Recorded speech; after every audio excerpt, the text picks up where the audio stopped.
This is the Hyundai IONIQ 5 and well, I'm pretty excited to have it on the channel. If you've got almost €38,000 after grants, then you can buy one. And if you get that entry-level model, it's the only one that doesn't have a heat pump. Every other model and trim spec in the range has it as standard. So I'm glad we've got that out of the way. There was rumours a few months ago that Hyundai were going to bring one or two different models of this car. In total, they've brought several. So there is something for everybody. 300 brake horsepower, all-wheel drive, a larger battery, an entry-level battery with 58 kilowatt hours, Executive, Executive Plus, Premium and Premium Plus are the different trim specs at the moment. Sadly, in Ireland, we're not going to get the one with the solar panel on the roof, and actually they're kind of first edition versions of the car anyway. So where do we start? Well, an amazing light display from these clusters. Certain models have a lighting strip along here. These parts here can open to cool the car if needed. Under here we have a frunk which you can use to store your cables, your Type 2 cables and your granny charger that come in the boot of this car. The nose, the angles, the little spiral effect over the wheel arches. These are 19-inch alloy wheels. Spec up again, you'll get 20s. To be honest with you, I actually prefer those wheels. And 19s, they fill the arches nicely. Sometimes it can be hard to tell on camera, but trust me. This car has the body paint colour on the mirrors, but you can get black polished colour there. And a nice silver strip that runs the entire length of the car. The handles pop out. And there's still an emergency standard key if you do get stuck. And those parts of the doors open nice and wide for front passengers, and it keeps the ledge in the car, keeps all here clean. Similarly at the back, if you're getting child seats and kids in and out, there's a nice wide opening to get in there. And there's some tricks with the seats, which I'll show you in a few seconds. Really solid door when you close it too. The port for charging is where you'd find a standard fuel pump really. Type 2, and then for your CCS charging, this bit pops out. Get this car to an Ionity. It's 800 volt, and that really has future-proofed the charging because it's just so fast, and it's a great option to have. We'll get into charging times a bit later on. And that brings me then to, I think, everybody's favourite part of the car in some regards. This red light, it's so retro looking. Again, the repeaters are class. That big strip along the side. IONIQ 5 on the back. My main criticism back here is the boot release is here. So it's quite low down. It's going to get dirty. There's a little cutout for electric boot release. It's heavy, but there's a grab handle here, so you can actually close it in one sweep. This spoiler has an extra brake light here, and just the way it protrudes from the side of the car, just the angle again, I just love the shape of it. It's such an eye-catching car, and I literally have this car for 24 hours, and I've just been looking out the window and I haven't been driving it. It is truly exceptional looking. Even in this 170 brake horsepower version, the car never seems sluggish, while the larger battery pack in Ireland is a 72.6 kilowatt hour battery. That comes as standard in the Premium Plus car, and you don't have to go for the all-wheel drive version. If you don't, it's €53,500 after grants. I probably expected to find a little bit more in the boot in terms of hooks for shopping, a few more lights, maybe something you could charge with. There is this very nice boot cover that clicks into the back here, and it's flexible. Trust me, it's normally easier to clip in. It's just because I'm on camera. It's flexible, so if you are trying to put buggies and stuff in there, there's a bit of give, bit of wiggle room.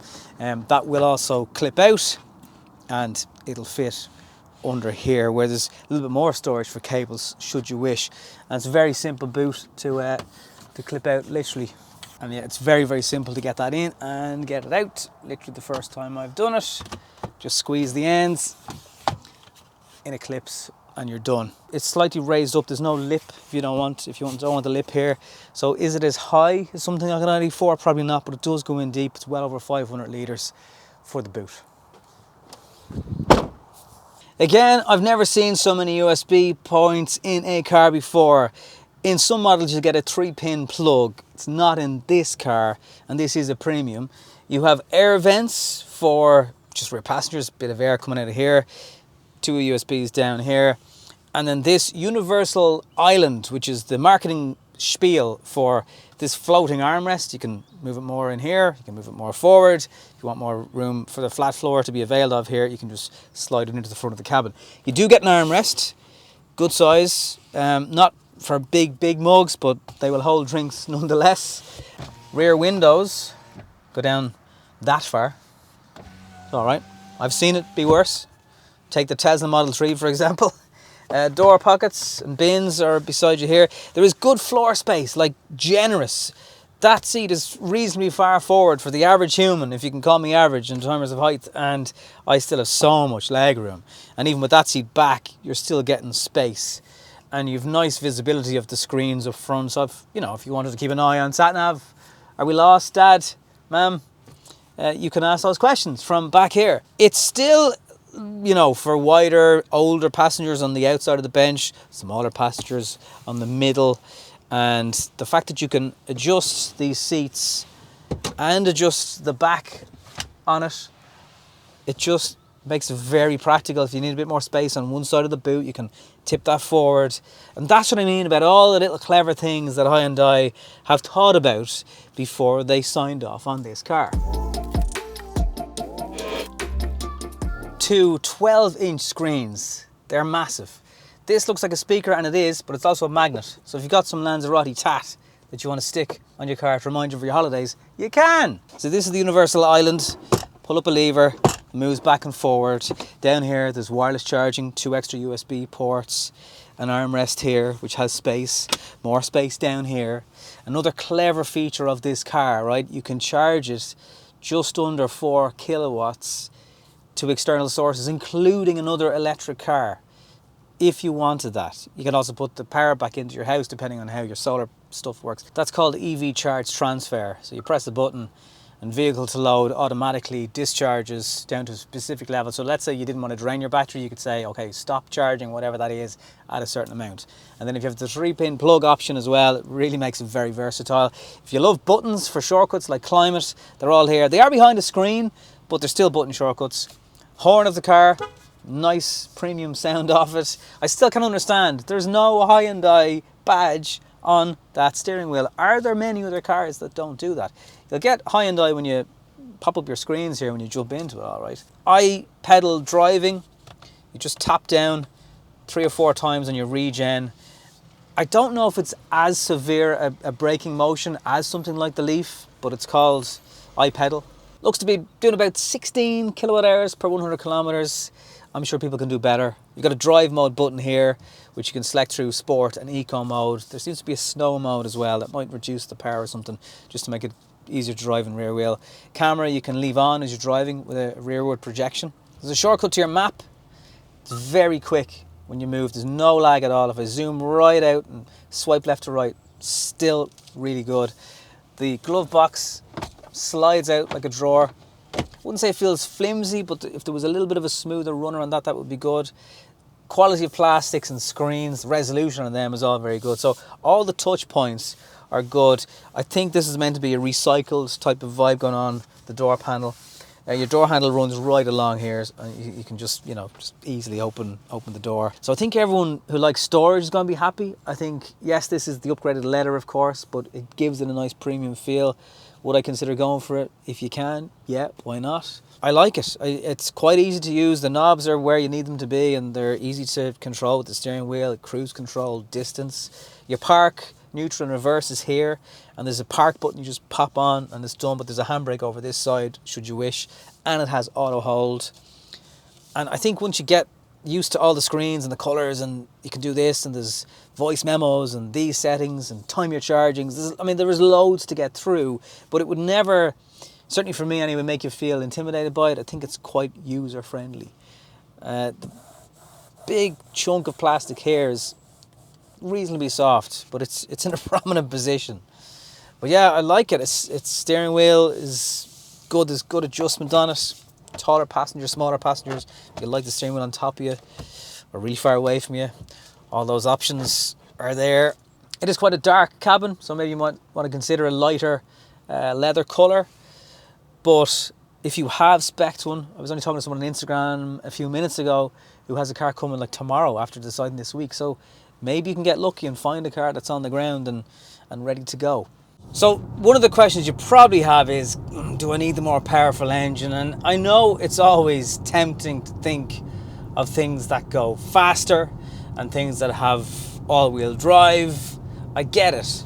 But you also have to get somewhat sensible with the price of things. While the car starts from €38,000 after grants, it rises to an eye-watering €65,000 for the IONIQ 5 Premium Plus all-wheel drive version. That car does have an almost 500-kilometre range, however. So behind the wheel of it, it's reassuringly solid. The steering is heavy. The car feels like it is planted. And it will do because it's going to be heavy enough. But it's still sharp to respond to steering. One of the big questions I'm sure some people watching this will be, do I need to go for the 300 brake horsepower all-wheel drive version? I think there's plenty of power in this. If you floor it, you still get a nice shove into the back, and the car does take off with a decent sense of urgency. It's more of a subtle progression of speed, and it never feels out of control, or it can't just absolutely soak up the extra power you're asking for, and it just takes off without any fuss. But it's not a dramatic punch at the same time. The assist for the steering is very good. You will always feel it trying to correct movements. If you veer too near a lane, as I'm doing there, it'll beep, and it will quite quickly and with enough force put you back into the center of the lane in which you're traveling.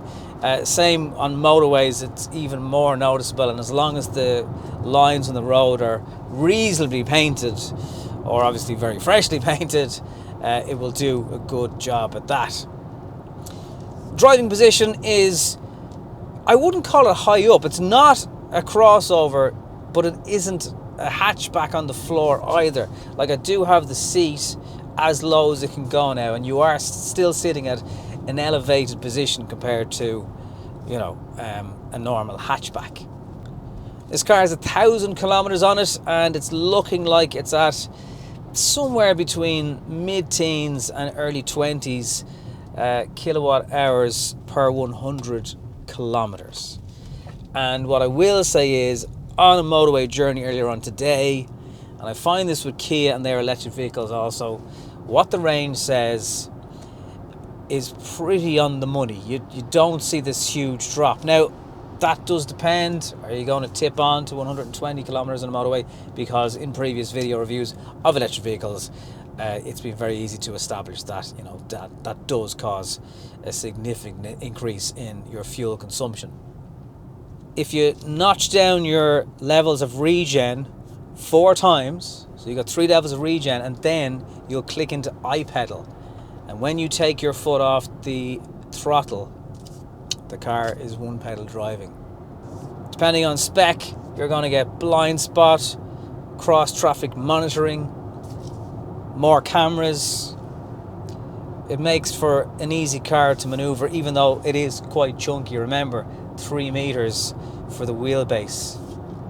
This version of the car and this trim doesn't have the cameras that come on in the dashboard that look backwards to help show off your blind spot. If that's something that you feel you'd need, well, then you need to up the trim level again.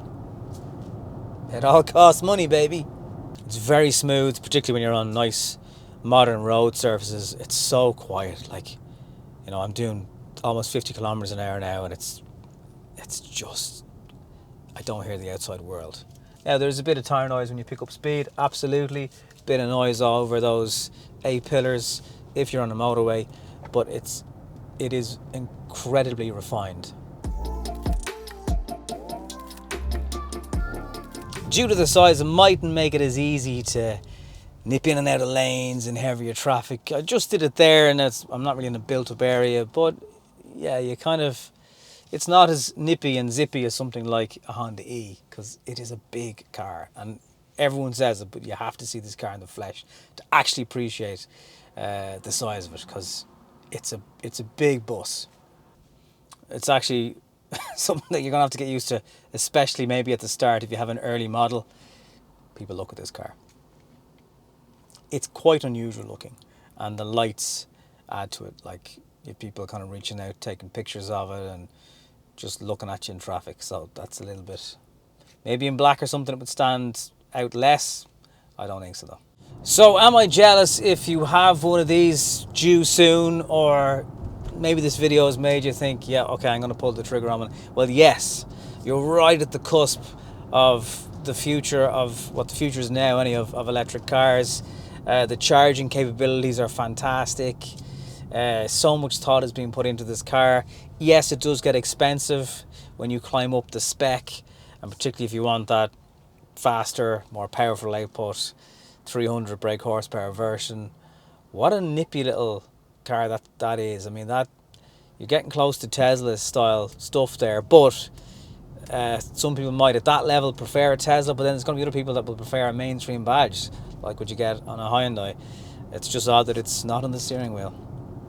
Obviously, if you need the bigger battery, that's a debate for your own head. I'd argue with how fast this car can charge, if we can just get the faster charges more commonplace around Ireland, then you'll get such a decent chunk into this car in 5 minutes. You're talking well over 100 kilometers in 5 minutes to charge. 5 minutes. But that's not to say we have a whole heap of those faster chargers around Ireland, because we simply don't. So if you're doing longer journeys and cross-country journeys, then yeah, you probably do want the larger battery. One other thing I will say, for such a long car with a long wheelbase on it, it's got a pretty decent turning circle. So what do I think? Does it match up to the hype? I'm afraid it does. The charging speed, the quality, the space, the things they've put into the car to be different, it is expensive. Every decent electric vehicle that's brand new in the market in Ireland is not cheap. The grants need to continue. The chargers need to get faster. But in terms of the ID.4 from Volkswagen, which is currently Ireland's best-selling EV, it'll take a while because stock won't be available just yet. We've got chip issues and all kinds of things still lingering on. But this is going to give the ID.4 a serious run for its money. Quick shout out to get involved with the channel as well. If you haven't subscribed yet, please do. If you'd like to support us on Patreon, tip us on PayPal, just sub up to the channel, leave a question, like the video. Any of those things are greatly appreciated and really help support us. And thank you so much if you've done any of those things, supporting the channel over the last 3 years or so.